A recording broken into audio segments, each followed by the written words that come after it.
Hello, hello. This is KHTS Co-News Director Jade Abishan, and I am here today with California Assemblywoman Suzette Martinez Valladares, who represents the Santa Clarita Valley. How are you doing today, Suzette? Thanks so much for having me. Happy New Year. I am doing well. I'm dialing in from cold, gloomy Sacramento. I wish I were in SoCal. I just miss my SoCal, but I'm doing really well. Good, I'm glad to hear it. It is a new year and it's a new session in the legislature, and you just introduced a couple of bills, specifically two education bills. I believe Assembly Bill 217, which is the back to school tax relief bill, and Assembly Bill 321, which I love that, dual language learner childcare and preschool bill. Can you break those down? Yeah, so actually these were bills that I introduced last session in my first year as an assembly member. And, the first bill, AB 217, is my back to school tax relief bill. So most because of the federal government allocating dollars to the state of California through the CARES Act, there was also a stipulation federally that states could not, if they were accepting federal funds, could not pretty much decrease taxes. So any tax decrease, tax relief bill last year was held. There was no bills pretty much heard in the Rev and Tax Committee last year. So this was a bill that I introduced last year, and we got a quick hearing for it. It received bipartisan support. And what the bill does is it creates a tax holiday for school supplies benefiting parents, students, and teachers.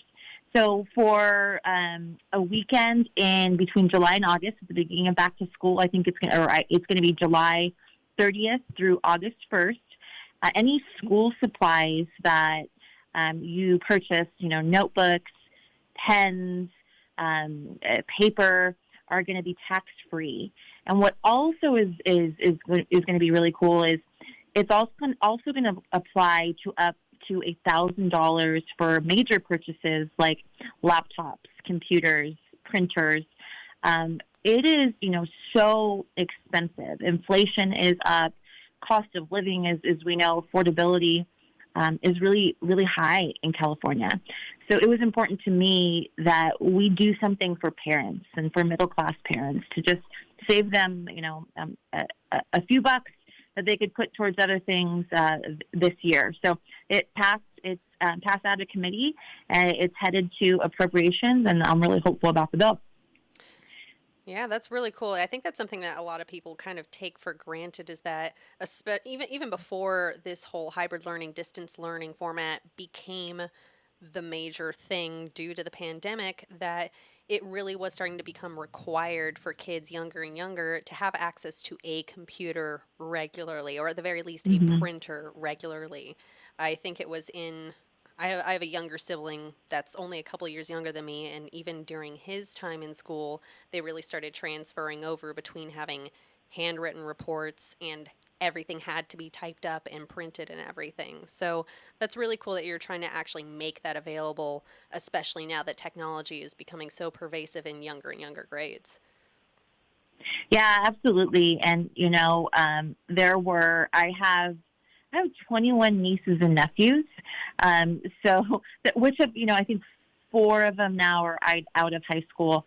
So my family knows firsthand how expensive it is. This, I think this is a big deal, and it's much needed relief for parents. I also had Assembly Bill 321, which was my dual language learner child care and preschool enrollment bill. I come from a child care background. I owned and operated a nonprofit child care center that was founded by my mom, and I have been a long-time advocate for early childhood education and universal preschool. And what we've seen over the past couple of years, and it's crazy to think we're going on year 3 of this pandemic, is, child care, access to preschool, improving the quality of the workforce and quality preschool. We have come so far in the past 2 decades.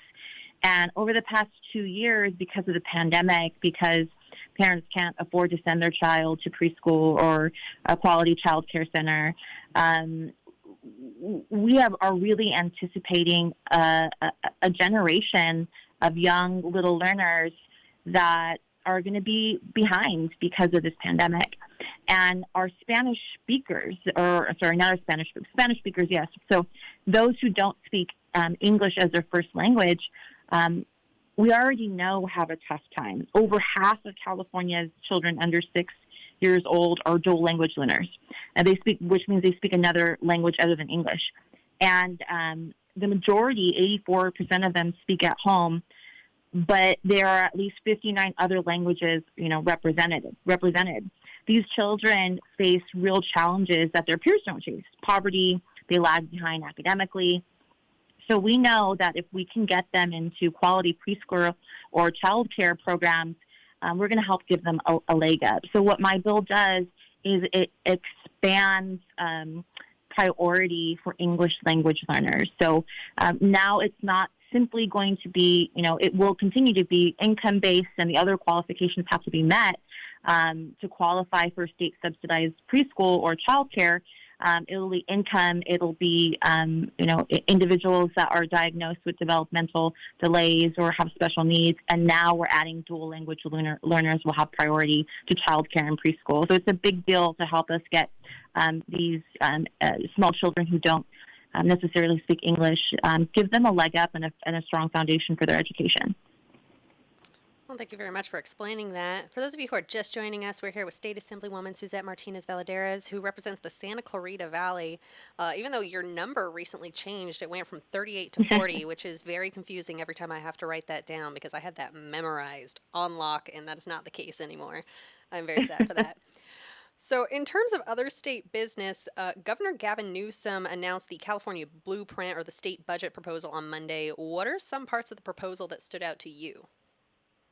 Yeah, well, first of all, again, for the second year in a row as a new legislator, it is the largest budget that the California governor has ever proposed. We have a state total spending of $286.5 billion. That is about $23.9 billion more than our budget for 2021. And there are some really good allocations in the budget. To kind of come back to childcare and education, we are adding funding for about 36,000 new childcare slots. So that I think it's about 639. It's $5.8 million for that 36,000 new child care slots. We're adding additional $639 million for more TK slots, so it's about 50,000 transitional kindergarten spots, and a 5.33 cost of living increase for schools. So the governor, touted that we are now spending over $20,000 per pupil in education. And I have always been a huge advocate for fully funding our schools. The next step and the thing that we're going to have to, as a legislature, really push forward is it's phenomenal that we're fully funding schools, that we are the state that has the largest per pupil spending, but we also need outcomes. California students lag behind. The California Department of Education a couple of days ago said that nearly 80% of our Black and Latino students in the state of California lag behind or are not proficient in math and English. And a lot of that jump and increase in the numbers, they'd already been underperforming, but a lot of that jump is because of the pandemic and because of learning loss. So we are putting the resources there, but we need to be, just as aggressive on demanding outcomes. One of the things that does, also concern me is we have some really amazing charter schools in this state, and a lot of these charter schools stepped up during the pandemic. Even, locally, I lead charter school. I don't know how many times I heard that charter schools and traditional public schools in the Santa Clarita Valley leaned on each other through this pandemic. And in the budget, it does, we are giving, the governor has proposed giving schools some exemptions because ADA, the average daily attendance has decreased by 2.9%. But we need to push to make sure that, we're expanding and ensuring that the funding exists, just not for traditional education, but for charter education. Spending some good money on wildfires, and on housing. But the housing issue in particular, it's not just a funding issue, it's a policy issue. So I think it's a great start. It's going to be really interesting to see how things transpire as the legislature starts to dive into a little bit of the governor's budget, or a lot of the governor's budget, over the next couple of months, and what the May revise looks like. Lots of money, and it's not our money, it's California taxpayers' money. So I'm looking forward to be a part of the conversation and make sure we're spending it wisely and prioritizing where we need to. I look forward to learning more about it. So thank you. Now, you also... Oh, the only other thing I'll add, Jean. One more thing about it. One of the things as a small business owner, and, I understand what it's like to be responsible for signing the front of a check and the back of a check, right? And it's expensive to do business in the state of California. And one of my biggest concerns is that California has incurred a $19 billion unemployment insurance deficit. And if we add the interest that we're going to have to pay on that, that's an additional $5 billion. We have billions of dollars, over $34 billion surplus this year. We can pay that down. And the governor proposed an allocation of $3 billion. But $3 billion out of $19 billion, it's not enough. So if we do not pay this down, it will have to be paid on the backs of small business and business in California, and we can't let that happen. They stepped up to the plate during this pandemic, and California and our surplus needs to step up as well. So it's going to be something I'm going to be talking a lot about as well. Yeah, absolutely. I'd love to hear more about that in the future. You also recently announced your intention to run for re-election. This is kind of your first term here as an assemblywoman, and I know it's a little bit early, but what are a couple of your priorities for the next term if you're re-elected? Yeah, I'm really excited about the new district boundaries. As we mentioned, the new district number and the new district boundaries, I guess the story of my life the past couple of years is I've moved into the 40s, both my age and now my district number. So I was already gearing that direction. I am a San Fernando. I was born and raised in the San Fernando Valley. So I'm really excited that I get to represent more of the San Fernando Valley.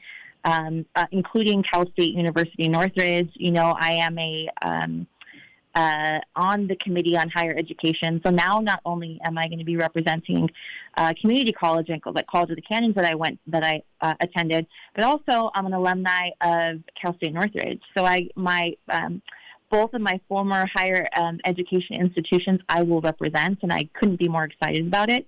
I am really looking forward to getting to know a whole new part of the San Fernando Valley in Northridge and North Hills. While I grew up there, the stakeholders there are going to be new to me. So I'm actually super excited.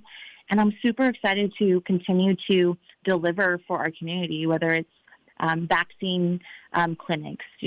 Omicron is so highly contagious. And we know that while you can still, contract COVID if you are vaccinated, we know that if you are vaccinated, if you are boosted, that you are very likely not going to die from COVID. So continuing to deliver on things like vaccines, continuing to deliver in terms of, the issues, and really being a voice for business, being a voice for education. My priorities are going to be the same. We have some really large issues to tackle in this state, and specifically for our district. So wildfires,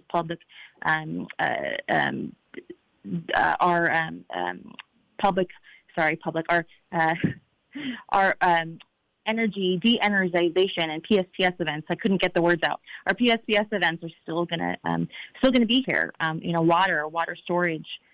There are a lot of issues that I'm still looking forward to tackling for the district, and asking for new voters to vote for me.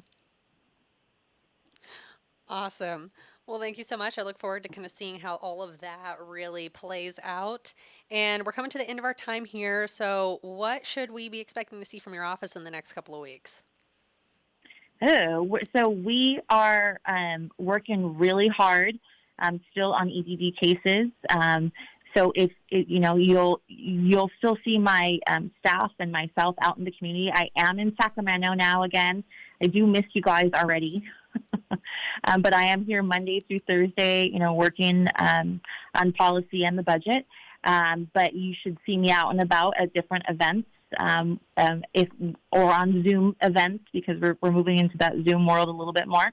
But yeah, I just want to remind everyone that if you have, if you need any assistance with a state agency, the DMV, EDD, please don't hesitate to reach out to my office. We can help. We are here to help, and it's why y'all voted and hired me. So reach out to our office. Awesome. And we'll make sure that we have the information to link back to your website and your office in our article when we write this up later. Thank you so much for joining us this afternoon, Suzette. Thank you. Talk to you guys soon. Sounds good. And thank you for listening. You'll be able to read more about Assemblywoman Valladares and what she's been up to in Sacramento over on our website on hometownstation.com or on social media at KHTS Radio.